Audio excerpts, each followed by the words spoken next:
안녕하세요, 방구석 평론가입니다. 업로드일 기준 2024년 6월 6일은 제69회 현충일입니다. 2004년 2월 5일에 개봉했던 한국 전쟁 영화의 대표작 태극기 휘날리며가 20주년을 맞아 오늘 재개봉했는데 저는 유료시 사회로 이틀 일찍 리마스터판을 극장에서 관람하였습니다. 세계에서 가장 큰 스크린을 갖춘 상영관 중 하나인 롯데시네마 월드타워 슈퍼플렉스관에서 본 태극기 휘날리며의 4K 리마스터판은 어땠는지 후기 바로 풀어보겠습니다.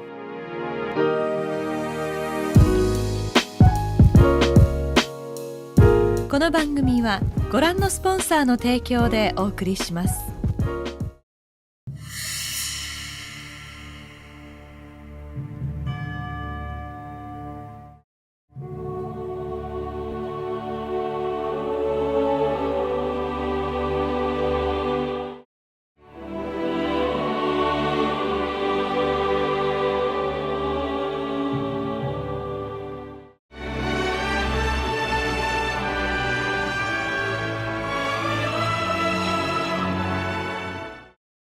태극기 휘날리며가 나오기 전에 가장 높은 평가를 받은 한국 전쟁 영화는 아마 이만희 감독의 돌아오지 않는 해병일 텐데, 이 영화의 전투 장면들을 실탄을 사용하여 촬영되었기 때문에 1963년에 개봉한 영화임에도 전투 장면들이 매우 실감나고 반공 정서보단 전후에너 휴머니즘을 다뤄서 매우 높은 평가를 받았습니다. 그 이후에 제작된 영화나 드라마들은 대부분 반공물이었고, 그 틀을 벗어나 대규모 제작비를 투입한 블록버스터로 제작된 한국 전쟁 영화는 태극기 휘날리며가 최초입니다. 태극기 휘날리며의 제작비는 148억 원으로 지금 기존으로도 많은 돈이지만 물가 상승률 를 고려하면 엄청난 금액입니다. 은행나무 침대, 쉬리를 연출한 강지규 감독이 연출했고, 1998년작 라이언 일병 구하기, 2001년작 에너미 앳 더 게이트 같은 명작 전쟁 영화들에서 영감을 받아 라이언 일병 구하기처럼 액자식 구성으로 전개되고, 핸드헬드로 촬영된 전투 장면들에서 15세 관람가 치고는 잔혹한 연출들이 많이 나오며, 제작진들의 인터뷰에 따르면 미술이나 특수효과는 에너미 앳 더 게이트의 영향을 많이 받았다고 합니다. 태극기 휘날리며가 천만 관객을 돌파하고 평가와 흥행 모두 대성공을 거두자 강재규 감독은 7년 뒤에 제2차 세계대전을 배경으로 한 차기작 마이웨이를 연출했는데 평가와 흥행 모두 아쉬운 성적을 거뒀습니다. 그 외에도 6.25 전쟁을 다룬 한국 전쟁 영화들 중에서 2005년에 개봉한 웰컴 투 동막골을 제외하면 태극기 휘날리며를 뛰어넘은 영화는 아직 없으며, 그나마 장훈 감독의 고지전이 흥행 성적은 아쉬워도 높은 평가를 받았습니다. DVD로 소장 중이라 2004년에 극장에서 처음 관람한 이후에도 여러 번 돌려봤지만 극장에서 다시 보는 건 20년 만에 처음이라 국내에서 가장 좋은 환경을 갖춘 특별관 중 하나인 롯데시네마 월드타워 슈퍼플렉스관에서 4K 해상도와 돌비 애트모스 사운드로 보면 어떤 느낌일지 기대되었습니다. 필름으로 촬영된 20년 전 영화라서 그런지 거대한 화면으로 봤을 때 영상의 퀄리티가 눈에 띄게 좋아졌다라는 느낌은 없었지만, 사운드에 힘을 많이 준 영화라서 그런지 전투 장면의 음향 효과와 영화관의 사운드로만 들을 수 있을 법한 디테일들, 그리고 이동준 음악 감독의 훌륭한 음악들을 돌비 애트모스로 들으니 정말 좋았습니다. 워낙 많이 봐서 프레임 단위로 기억하고 있음에도 식상하다는 느낌 없이 예전의 감동을 그대로 다시 받았고, 두 주연 배우 장동건, 원빈의 열연은 다시 봐도 완벽합니다. 주연들만큼이나 영화를 빛낸 명품 주연 배우들을 다시 보니 반가웠고, 특히 지금은 고인이 된 고 장민호 선생님, 고 이훈주 배우도 정말 반가웠습니다. 아마 대부분 이 영화를 봤겠지만 내용을 대략적으로 요약하자면, 형 이진태와 함께 징집되어 6.25 전쟁에 참전한 노년의 이진석 하사가 형의 유해가 발굴되었다는 전화를 받고, 1950년 6월에 전쟁이 일어나 징집되던 시기부터 1951년 두밀령고지 전투에서 형과 헤어질 때까지를 회상하고 형의 유해 앞에서 눈물을 흘리며 마무리되는 내용입니다. 라이언 일병 구하기가 제101 공수사단 프레드릭 닐런드 병장의 이야기를 모티브로 제작되었듯이, 태극기 휘날리며는 전쟁기념관에 있는 형제상의 주인공 박규철 서위와 박용철 하전사의 이야기를 바탕으로 창작된 내용이며, 유해 발굴 장면들은 강재규 감독이 다부동 전투에서 전사한 최승갑 일병의 유해를 발굴하는 다큐멘터리를 보면서 영감을 받았다고 합니다. 지금도 국방부 유해 발굴 감식단은 6.25 전쟁 당시 전투가 벌어졌던 현장에서 전사자들의 유해를 발굴하고 있으며, 군복무 중일 때 유해 발굴 감식단에 전방지역 발굴 현장에 견학을 갔었는데, 태극기 휘날리며의 오프닝과 엔딩이 생각나서 숙연해지기도 했습니다. 영화와 달리 형제의 상의 실제 주인공인 두 형제는 생이별을 하진 않았고, 다시 만난 다음에 박용철 하전사가 귀순하여 형과 같은 부대에서 복무하게 되었다고 합니다. 형제의 상은 전쟁기념관 부지에 들어오자마자 보이는 전시물인데, 남북으로 갈라져 총을 겨누며 싸운 동족상잔의 비극인 6.25 전쟁의 아픔을 잘 나타내고 있다고 생각해서 전쟁기념관에 갈 때마다 꼭 보는 전시물입니다. 전쟁 영화나 밀리터리 영화를 제작할 때 국방부의 제작 지원을 받으면 예산을 많이 절감할 수 있는데, 지옥의 묵시록, 풀메탈 자켓 같은 영화들은 미군을 부정적으로 그린다는 이유로 미군에서 전혀 지원을 해주지 않았고, 태극기 휘날리며도 국방부의 지원을 받으려고 했지만 국방부 측에서 두 형제가 강제로 징집되는 장면을 자원 입대로 수정하고 않고 보도연맹 사건과 이진태의 월북을 시나리오에서 삭제하라고 요구해서 결국 국방부의 지원 없이 제작되었다고 합니다. 그럼에도 불구하고 태극기 휘날리며의 전투 장면들은 지금도 한국 전쟁 영화들 중에서 최고봉으로 꼽히고 있고, 소품팀에서 국군의 M1 게런드, M1 카빈, BAR 자동소총, 브라우닝 M1919 기관총, 그리고 인민군들이 사용한 모신 나강, PPSH-41, 덱타로프 기관총, 맥신 기관총 말고도 6.25 전쟁 당시 사용되었던 다양한 병기들을 준비해 촬영했는데, 한국 전쟁 영화들 중 가장 다양한 병기들이 등장하고 고증도 훌륭하다고 평가받습니다. 러닝타임이 2시간 50분인 라이언 일병 구하기보단 짧은 2시간 30분 정도인데, 사살된 탈영병을 묻어주는 장면이나 주먹밥을 먹다가 인민군의 폭격을 맞는 첫 전투 장면보다 먼저 등장할 예정이었던 논밭 전투 장면 등 러닝타임 때문에 삭제된 장면들이 꽤 있다고 합니다. 라이언 일병 구하기 엔딩에서 흘러나오는 존 윌리엄스의 힘 투 더 풀룬이 유명하듯이, 이동중 작곡가가 작곡한 태극기 휘날림의 프롤로그와 에필로그도 매우 유명한데, 이 곡이 흘러나오며 노년의 진석이 오열하는 장면은 몇 번을 봐도 눈물을 흘리게 되는 것 같습니다. 개봉 당시 관람 후기들에는 영화를 관람하시던 할아버지와 할머니들께서 전쟁 당시의 기억이나 전쟁으로 잃은 소중한 사람이 떠올라 눈물을 흘리셨다는 얘기가 많고, 개봉 전에 참전 용사들과 함께한 시사회가 있었는데 모두 영화를 보고 눈물을 흘리셨다고 합니다. 양가 할아버지 두 분 모두 6.25 전쟁에 참전하셨음에도 지금은 세상을 떠나신 두 분께 단 한 번도 나라를 위한 헌신에 감사하다는 말씀을 드린 적이 없어서 아직도 마음속 깊이 후회하고 있습니다. 이번에 태극기 휘날리며를 다시 보고 나서 두 분을 비롯해 대한민국을 위해 목숨을 걸고 헌신하신 참전용사 선생님들께 감사한 마음을 가지고 살아야겠다는 것을 다시 느끼게 되었습니다. 우리가 누리고 있는 평화는 누군가의 피와 땀으로 얻어낸 것이라는 사실을 잊지 말아야 할 것 같습니다. 이상 시청해주셔서 감사합니다.